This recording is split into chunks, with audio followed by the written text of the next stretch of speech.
Hi everyone, hope you're doing well. Thank you so much for joining me for this video and welcome to Tarot by the Pines. I am your shady host for this channel, Jason. So the hashtag How Do You Tarot has been going around for a bit, but I'm finally now getting a chance to do a VR to it. Of course, this hashtag was created by Maria over at Lady Knight of Avalon, which is essentially 10 prompts that gets you to describe your tarot reading practice, how do you view tarot, things like that. So they are very fun questions. So I'm very excited to participate. So let's get started. The first prompt is, what do you like about tarot?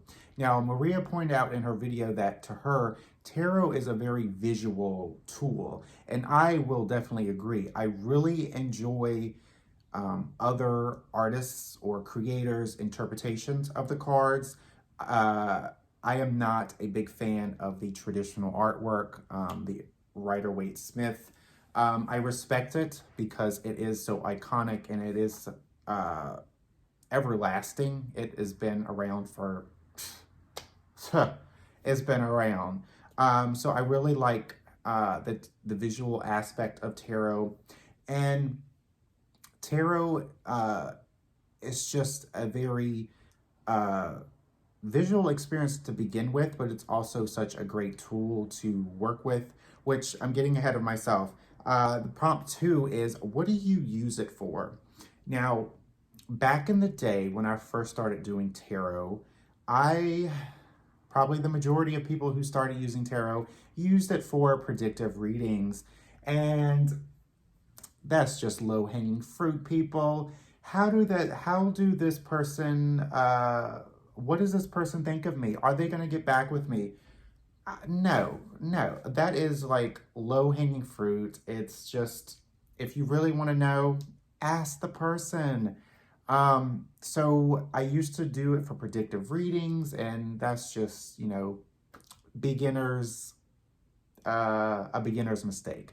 So now I use it as a tool to help block any type of situation that I'm going through, because when we're so wrapped up in a situation, we really have our minds really trapped, to be honest. And with tarot, there's so much that it can help with in terms of like unblocking your mind and just kind of unraveling it from the actual situation. It takes you back from the situation and it gives you these guidances that can help you see the situation in a different light. And in turn, it can really help you get out of a challenging situation. So I really like tarot as a tool for that. Prompt 3, what is your go-to workhorse deck, the one you can read with no matter what?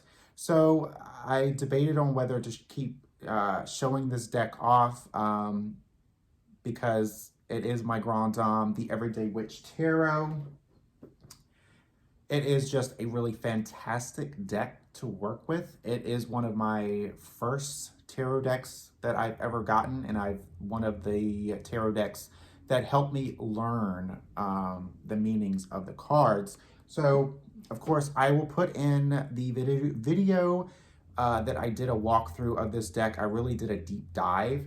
So I'll put that in the description box below. But just to show off some of the cards, because you know what? It's the Grand Dame. It's a little bit on the Harry Pottery side. It's a little fantastical. It's whimsical. All of those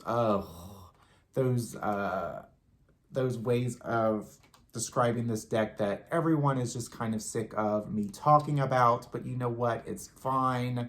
It's just a really fun deck to work with. It doesn't take itself too seriously, but it still, packs that tarot punch that we all know and love. It's just really approachable. It's very easy to read with, very RWS inspired, obviously the iconic RWS.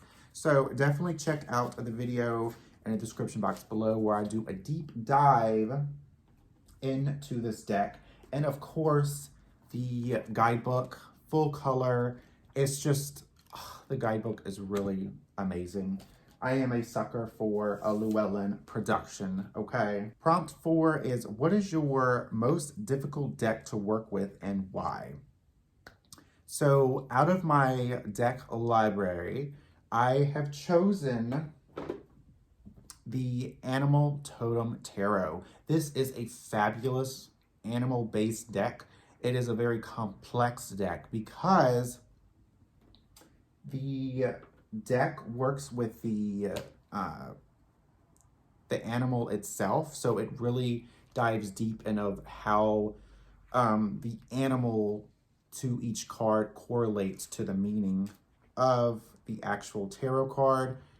So yes, it is very complex, but thankfully the guidebook is really helpful. It's very thick, very chunky.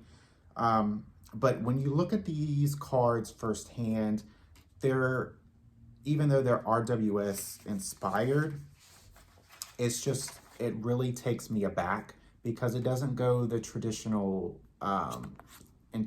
illustrations. Even though the interpretation is there, just by looking at it, again, tarot is a very visual tool.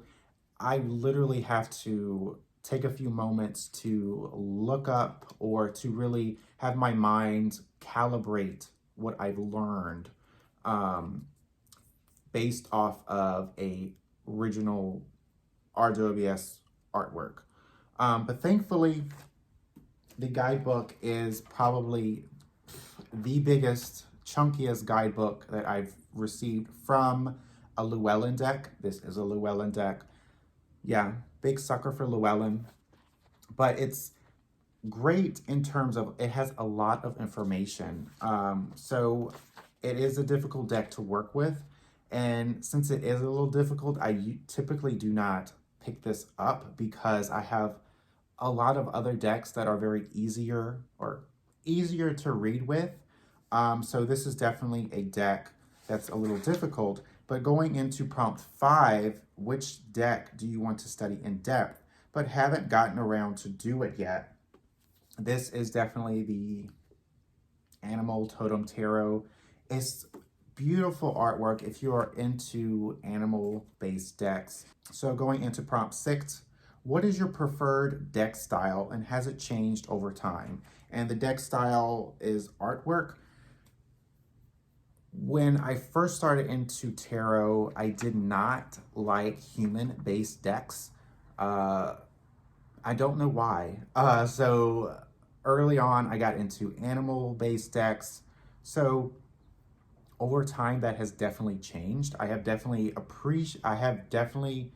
an appreciation for animal-based decks because those were what I was drawn to at the time. But now, since my tastes have evolved, obviously I do like human-based decks, but they have to be honestly modernized. I really don't like the traditional or the old stuffy illustrations like the Cindy and Tingle edition. I have it just so that I can reference it, but I really like a modernized deck. The Everyday Witch Tarot, the Light Seers Tarot, This Might Hurt Tarot.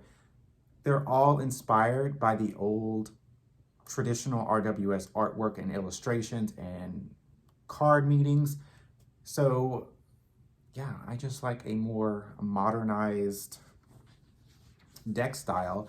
And the majority of my collection or library is Llewellyn decks. So if that says it alone, I like more fantastical, more cartoonish, more take me to another realm type of tarot deck. So there you have it, folks. You heard it here first. All right, so prompt 7. Which question would you never ask the tarot? So not only am I not going to ask the tarot about how this person feels about me or when we're going to get back together, because low-hanging fruit, people, right? I'm never going to ask about my health. I'm not going to ask about marriage, like when am I going to get married. Any type of predictive reading, I will not do that. I will not do health. I will do not anything involving legal, because honestly, there's other tools out there to help with that, but there's ways you can approach these type of questions and rearrange them. So I will put in the video description also of how I rearrange certain tarot questions to get more beneficial information. So I'll definitely put that in the description box below. When you read for yourself, what do you look for? What kind of questions do you ask? I don't really have a specific question in mind. I kind of like that generalized overall type of guidance. So basically, in a nutshell, when I read for myself, I don't have a specific goal. And that's okay. When you read tarot, there's no really wrong way to read it. It's all based on your comfortability and your preference. So yeah. Prompt 9. After all the things you've learned about the tarot so far, is there something else about tarot you want to study, research, or learn? But I really want to know more or learn how to read the court cards better. Whenever I get a court card in a reading for myself, I kind of stumble because then I'm like, you can read this in so many different ways. And plus, with that, it's just very complex and, you know, it's just a lot. So court cards, you can read them in many different ways. So I kind of want to like kind of research that in depth and just not be so discombobulated when a court card comes up in a reading. The final prompt: what advice would you give someone who's just starting to learn tarot? So when you first start learning tarot, it is a whole lot of information. It's a whole lot of articles and books and decks out there. So my number one advice is go slow with it. You're gonna fall, like for me, like when I first got into it, I fell in the trap of deck consumerism where I saw all these pretty decks and I'm like, ooh, you know what? I can work with this. I can work with this deck. I can work with that deck. I can work with this deck during this time and I can get this deck for this type of reading.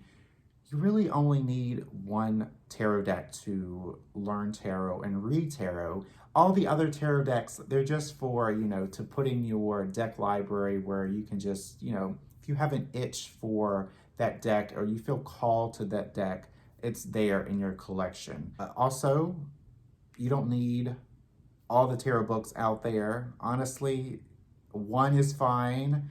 You could get away without a tarot book and just actually picking up the cards and just diving deep into the artwork, the illustrations, and the guidebook that it comes with. Depending on what type of tarot deck, you might get one of those little pamphlet tarot books, which is not really helpful. So I suggest getting a more detailed tarot deck that has a really more comprehensive guidebook. And honestly, you never stop learning about tarot. I would start by learning the upright meanings of the cards. And honestly, I feel like you can get so much information reading upright instead of doing upright and reversal, because there's 78 cards. So if you times that by 2, that's a lot of meanings to learn. And I feel like you still can get a ton of information from reading upright cards. Be patient and have fun. Tarot, don't have it where you're like so burnt out. Just go with the flow. Be patient with it. Be patient with yourself and just have fun with tarot, because it is such a wonderful tool and it's just a great tool to have in your arsenal whenever, you know, you're going through something. And it's a great icebreaker to use when you're meeting people or have people that have similar interests. Like, hello, TarotTube, a great community that I've come across, and it's just something that we share in common. And it's such a great feeling to be able to connect on that level. And you never know what happens. You might bond with all these people and have great friendships in the very end. So tarot is a tool that can do many things. So Maria, thank you so much for creating this hashtag, and thank you for watching this video. I hope you enjoyed it. Let me know in the comments below, what do you think? What is some of your tips that you can give to people who are just starting into tarot? I would love to hear it. Again, thank you so much for watching this video, and until next time, I will see you for my next video. Take care.